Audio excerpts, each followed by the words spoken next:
You guys are in for a two-part treat. Today's guest also hosts an amazing podcast. So we are going to be diving deep into how do you know to stay? How do you know when to go? We'll share our stories of healing from infidelity, of being able to understand when is the work too much or when is the work exactly what you're being called to do. And how do you make that tough choice of do I stay or do I go? So let's get started. Welcome to the Crazy Ex-Wives Club, a podcast dedicated to helping women navigate the emotional journey that is divorce. I'm your host, Erica, and if you're trying to figure out life after the big D, welcome to the club. Whether you're contemplating divorce or dealing with the aftermath or any of the many phases in between, the club has got you covered. Each week, you'll hear stories from women who have been in your shoes. This isn't about spilling tea on divorce details.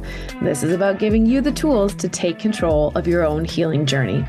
Listen in weekly for advice, tips, and tools to help you move through each stage of the process. Hey guys, welcome back to another episode of the Crazy Ex-Wives Club. I'm your host, Erica, and today I have Lora Cheadle with me. She's an attorney, she's a TEDx speaker, and she's a betrayal recovery coach. I'm super excited to have this chat with you, Lora, especially because we're doing a two-part conversation. So for you guys listening in today, this is the first half of our conversation. We're going to explore Lora's story, what was included in her marriage, in her broken heart, and in her healing journey. And then you can tune into Lora's podcast to learn about my story and how I chose to move forward. So welcome, Lora. I'm excited to chat today. Thank you. I'm super excited too. It's nice to chat with somebody who has been there too. Right? Because I feel like, especially when it comes to betrayal, we're all hiding that story, especially if you choose to want to try and work it out. You are most definitely feeling very alone and hiding that story. So why don't you tell us a little bit about you and your, background and how you came to be a betrayal coach? That sounds great because, yeah, like so many of us, this is nothing we ever anticipated or planned or thought would happen to us. My husband and I had just like such this fairy tale connection. We met the first day of law school. We were married for 23 years at the time that I found out. And I was completely devastated because when I say I thought we had a perfect marriage, I really thought we did. We were best friends. We had a romping sex life. We had a lot of fun together. And I really thought things were fine. So, yeah, when I found out that he had been cheating, get this, for 15 years with 5 different women, it completely upended my world. I didn't even know how to process what was going on. The words didn't make sense. Yeah. As you probably know, when you look for help, it's hard to find good help. There's a lot of judgment out there. There's a lot of people with opinions. And I had a hard time piecemealing together the kind of help and the kind of support that I needed.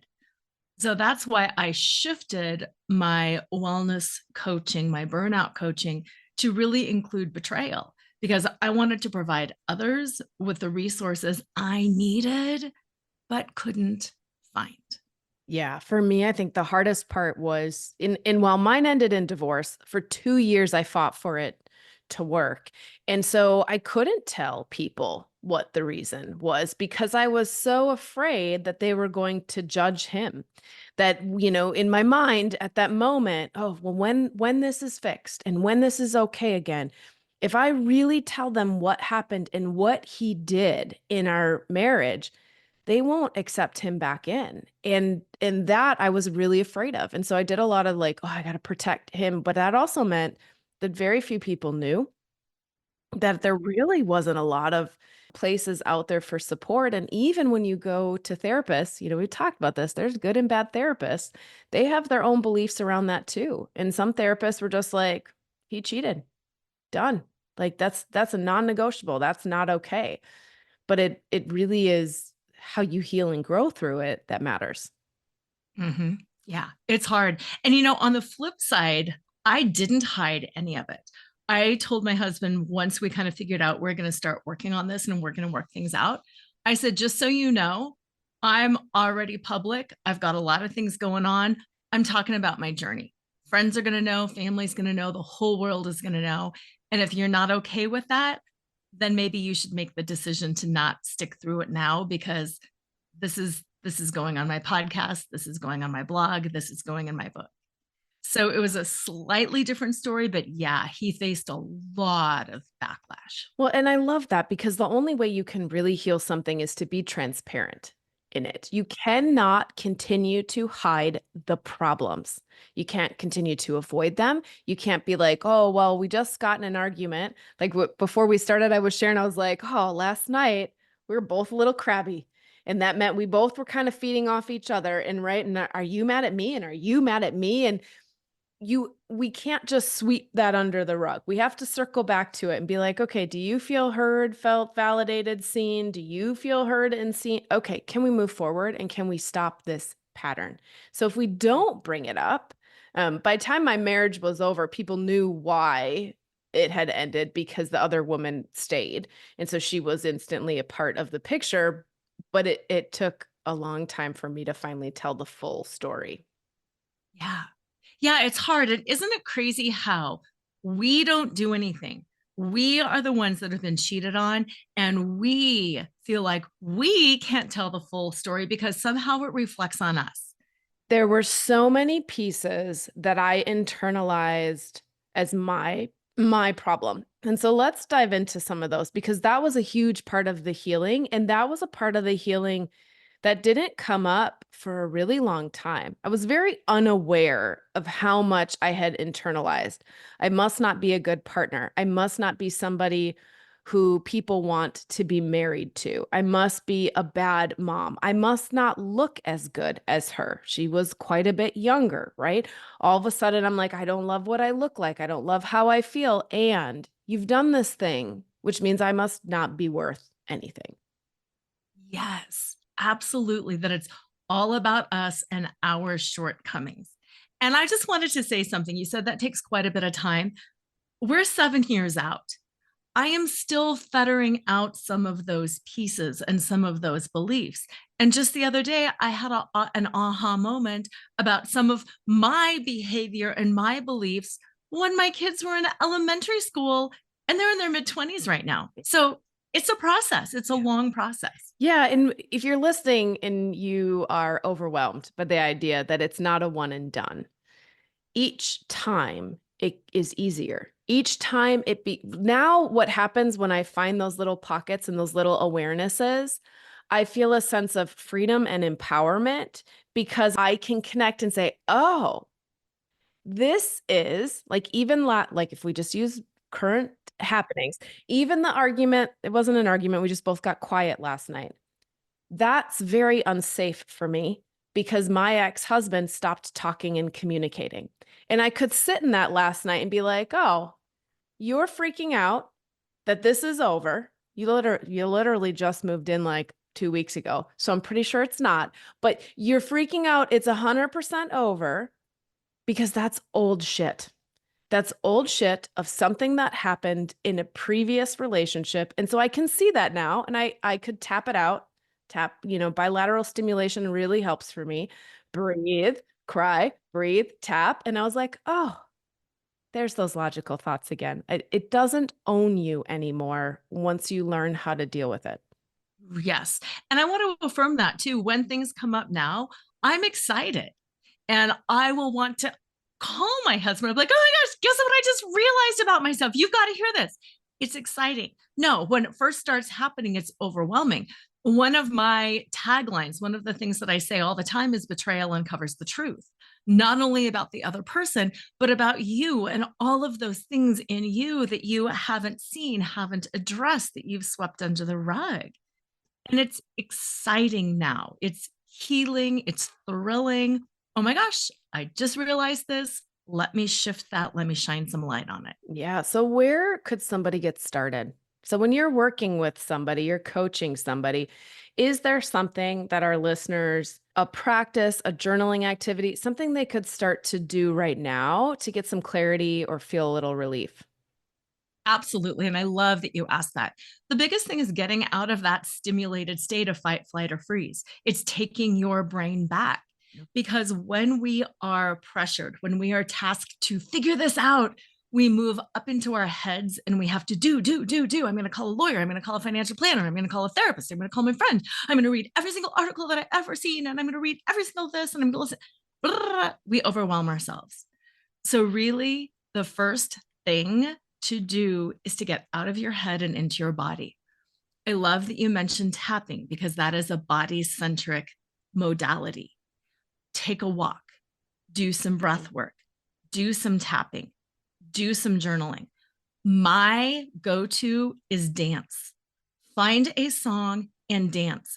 I don't care how you look. I don't care what you're wearing. I don't care if you're doing step, tap, and clap. Move your body and just let it flow and let it breathe and do anything that you can to drop from the head to the body so you can start calming and re-regulating the nervous system and making thoughtful, good decisions. Yeah, because when your nervous system takes over, that's when you get that anxious feeling. It's the anxiety. It's the all of a sudden you can't breathe. It's the, oh my God, I have to figure it out right now. But your thoughts really aren't flowing. Your logical mind cannot operate. It's offline. It's on vacation. It's checked out.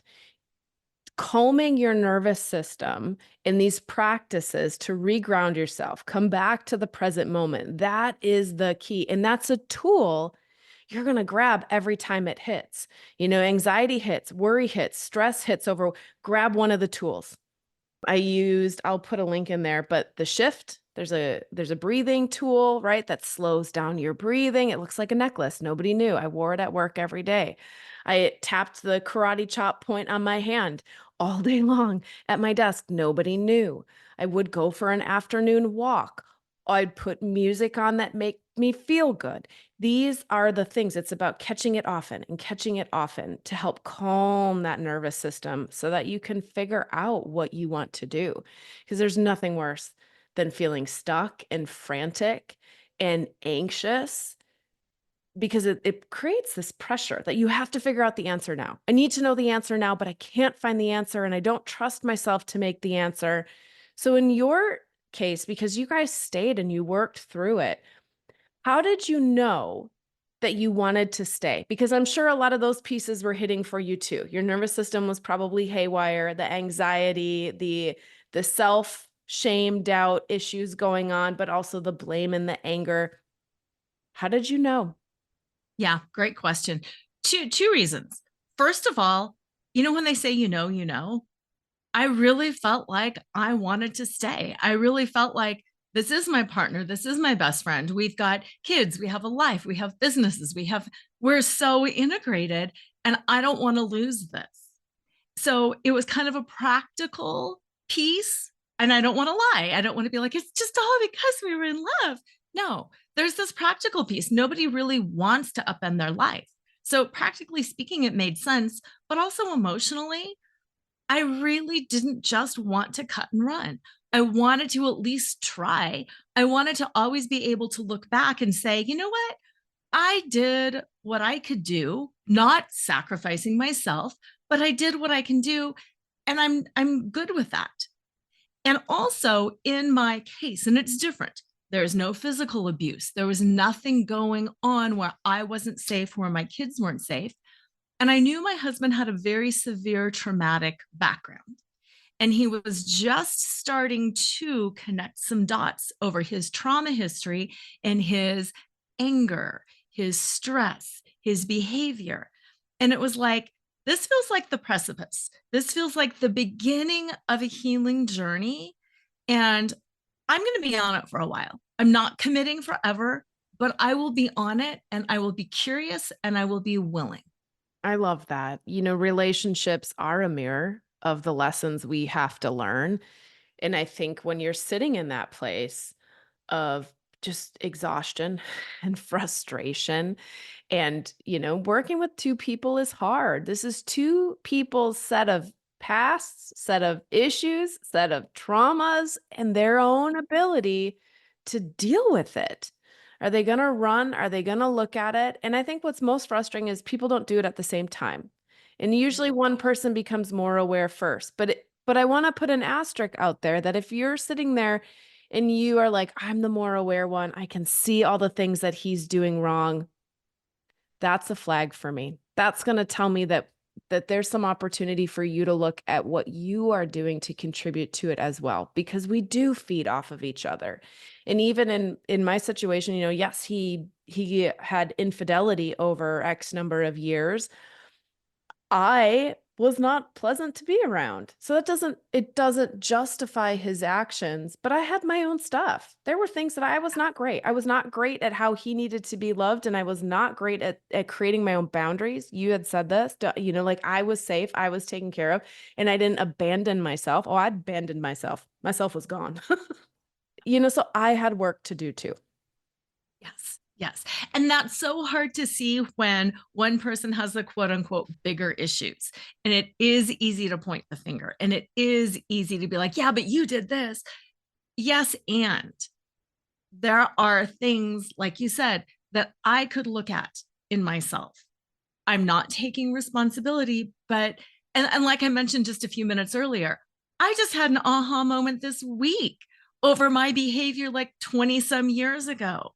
Yes, there are things that we can work on. I abandoned myself. I was caught up in perfection. I didn't know how to say no. Mm-hmm. Hey there, it's Erica, your companion on this journey at the Crazy Ex-Wives Club. I want to make sure that you're aware of all the tools at your disposal as you navigate through this chapter of your life. First off, head over to the website, thecrazyexwivesclub.com. Take the Finding Your Way Forward quiz. It's designed to give you personalized insights, key behaviors you can start doing right now, and it won't cost you a thing. Then, if you're looking for a bit more support, check out services. There are on-demand resources, there are coaching programs, and there are other support options to help you in your healing process. I value having you in this community, being a weekly listener, and sharing it with those people in need. So thank you for walking this path with me together. I am always far too concerned about everybody else's feelings and abandon my own. I pick up all that anxiety. Is it safe? Am I okay? How can I make it better for them? And sometimes you just have to let them be uncomfortable. They got to get through their own stuff. And that was a big piece too. When you're looking at, in any relationship, whether it's infidelity or not, your partner is going to disappoint you and they are going to hurt you. And it is not about not having a problem. It is about how it is repaired and how the trust is rebuilt, because they are going to hurt you. So every single relationship has these ups and downs. But how do we not step into what is their mess? How do we let them be who they are while still learning and caring for ourselves? And that's a hard thing to do. And also, our society teaches us that we shouldn't care for ourselves first. And I really think that's the first step in figuring some of this out. Who am I? How do I define myself? A lot of my work is centered on labels, roles, and scripts. And I'm always asking people to journal on this, write down, what were you labeled as? Are you the good girl? Are you the funny one? Are you the smart one? Are you the unorganized one? What are the labels that people have labeled you? What are the labels you label yourself? What are the roles? Wife, mother, worker, friend. How are you living those roles? Are you living them your way? Or are you thinking, well, a good wife does this, a good mom does that? Because that's where we fall into. And then the scripts. We all have scripts. Is your script the Cinderella story? Is it the 2.5 kids in a house with a white picket fence story? What is that script that you're following? That's the story I wanted. Exactly. But once we realize the labels, roles, and scripts are things that are put on us, either by others or by ourselves, Yeah. that gives us the opportunity to start defining ourselves. And then I can define myself in relationship to you after I have defined myself in relationship to me and to myself. Yeah. And I tag into there too expectations, which is kind of, when you have this dream that you have the 2.5 kids and the white picket fence and the whatever else, in that comes expectations of how we think our partner is going to act and how we think our partner is going to be. And that's what gets me into trouble, right? Because I will have an expectation, a preconceived notion of how I believe my partner should treat me or he should understand what's going on in my life. And I realized that I have not communicated it in a loving and open manner, right? Usually what happens, you start communicating it when you're already pissed off, when you're already hurt, and now it comes out as nagging. Instead of having a conversation when everyone's in a good space, be like, hey, can we talk about this? When you do that thing, this is how I interpret it. Or when this thing doesn't happen, this is what my mind tells me your intention is behind that. Are we on the same page? Is how my mind interpreting things the same way as you're intending it? And the majority of time, it's not. Create these stories and these expectations, and we think that the other person has the exact same story and expectation. And if we don't communicate it, here's my needs, here's what I'm looking for, here's how I want to be treated. How are they supposed to know? Even if it's basic things, right? Everybody knows, bring the girl some flowers. I don't particularly like flowers. So if you brought me flowers every week, I wouldn't care. Like it's not my thing. Yeah. And those layers too. My husband is a very traditional, manly looking man, college football player, big dude, strong, stoic. So my interpretation of him was he is the rock. He's the strong, solid rock. What I didn't know, he's not the strong, solid rock. He's a human too. And he wasn't able to identify or communicate his feelings, not because he didn't have them, but because he didn't have access to them. So as I'm relying on him and not caring and treating him because he's this big solid rock who can take anything, he's hurting. Yeah. What did you guys do in that situation? Because I am guilty of trying to then be the one who leads their healing. And that's not healthy in a relationship either. And so when you see something like that, or even if you just think that that might be the case, maybe he's not really tuned into his feelings. Maybe he's just not able to communicate what he's feeling right now because you guys, that's not a typical man skill. Let's be real. And everybody heals different. I really need to talk it out. Other people really need peace and quiet. Men are a little bit more on they don't want to talk about it. They just want to go do something else and relieve some of the stress. But in that situation, what did you guys do? Or how did you crack the pattern that I'm sure was repeating itself? Yeah. It takes time and it takes effort. And like you said, there's going to be times where it doesn't work. We started off with a couples therapist, only sort of helpful. He started seeing a personal therapist. I started seeing a personal therapist, and we got coaching together. And we did some energy work, and we started doing online programs, and there were so many different things. And tagging back to what you said about sometimes one person is moving ahead faster than the other person, we try to come together every week and talk about what were our ahas for the week. What are we grappling with? What are we not ready to talk about?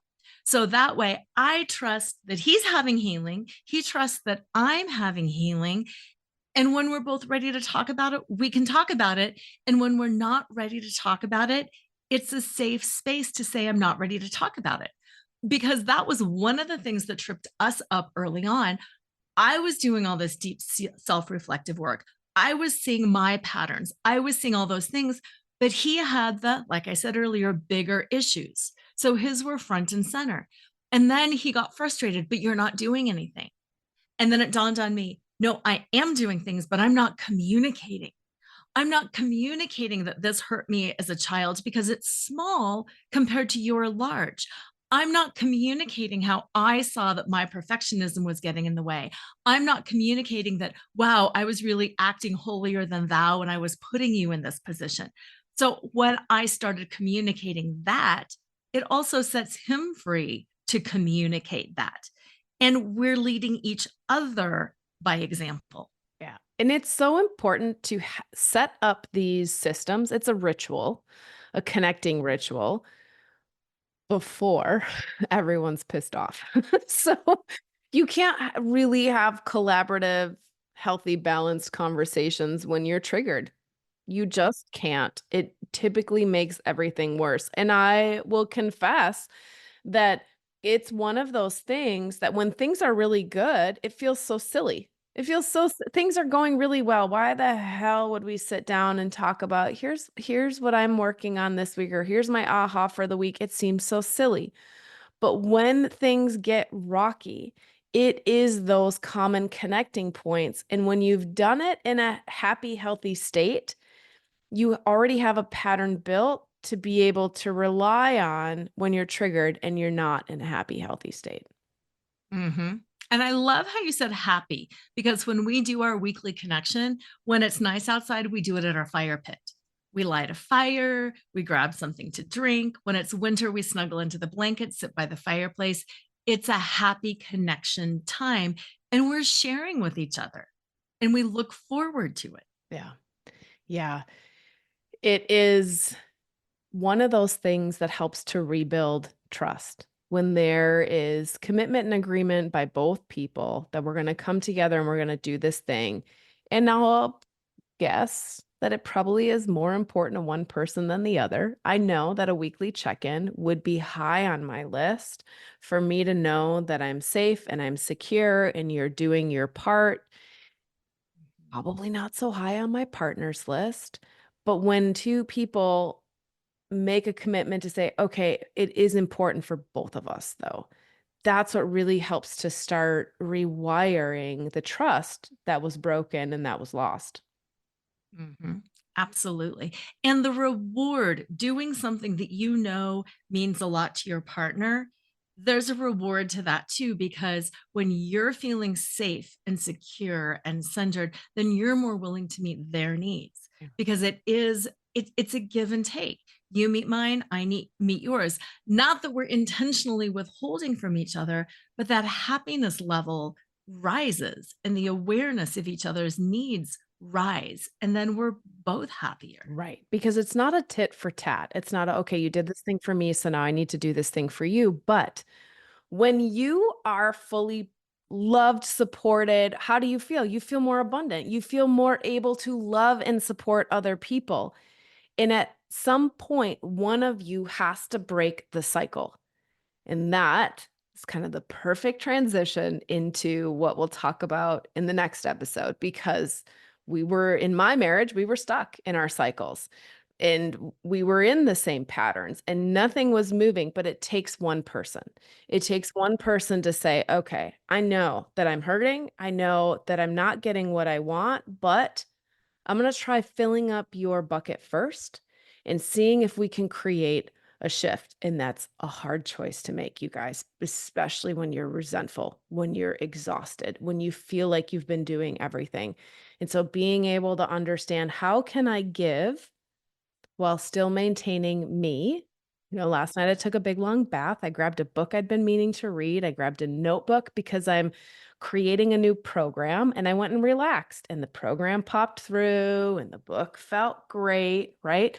I had to care for me so that I could go back out and care for the people in my family in the way that they needed to be loved in that moment. Sometimes we just can't get to it on our own. And that's the beauty of a relationship when you do the work. The challenge and the beauty all at the same time. The challenge and the beauty is I'm being reminded. I was laughing about it. I was like, good Lord, yep, uh-huh. Because when you're alone, you got lots of time to recharge. When you're alone, you don't have somebody else's energy, reactions, silence, or gruff affecting you. You are not reacting to anything. There's just space. And one of your big challenges will be is, I always envision it as a wobbly plate. You're high, low, high, low, high, low. The plate's wobbling. How do we reduce that wobble? And then how do we get it steady so that you are able to make those choices? So, and it's hard. Somebody else comes along and flicks the end of the plate and you're spinning all over the place. You don't know what's going on. So, Lora, let's talk about your podcast because as I started this episode, it's two parts. We started today talking about Lora's beautiful journey of how to rebuild, how to choose to stay when infidelity is there. And then we've really explored how to rebuild from that. How do you not take on their work? How do they do their work? And how do you create systems so that your communication is improving every single day? We're going to keep chatting on Lora's podcast. So, tell us about your podcast. Absolutely. My podcast is called Flaunt, Create a Life You Love After Infidelity or Betrayal. And just like you were talking about, how do you do it? How do you hold yourself and hold another person? Flaunt is an acronym and it stands for F, find your fetish, which is just what you were talking about. Take care of yourself by doing the things that light you up. L, laugh out loud. Laughter calms and re-regulates the nervous system. Nothing funny about infidelity, but how can you find laughter anyway? AU, accept unconditionally. So much time and effort is wasted. If only this wouldn't have happened. If only what I've known. If only. Accept unconditionally. N is navigate the negative. And that's just what we were talking about. What are the tools? How can you navigate this when you're on board, when your partner's not, when he's on board, when you're not? How do you navigate it? And it all comes back around to T. The T in Flaunt is trust your truth. You know, your mind knows, your body knows, your spirit knows. How do you get back in touch with all aspects of you and to trust your voice, your truth? How do you advocate for who you are and what you want? I love it. And I am so excited to be a guest on your podcast. So, you guys, Lora's podcast airs on Sunday. We'll also have the links. We'll put it in social, but we're going to continue this talk and we're going to talk about my journey through infidelity, through healing afterwards, and how did I come back to truly build a life that I love. So, thank you so much for sharing your wisdom today, Lora, and I will talk to you soon. And that's it. Another great episode of the Crazy Ex-Wives Club, a podcast for women learning how to heal from their divorce. Tune in next week for more advice and tips to help you figure out life after divorce. And until then, give yourself grace, do the best you can, and know that this is all part of the process.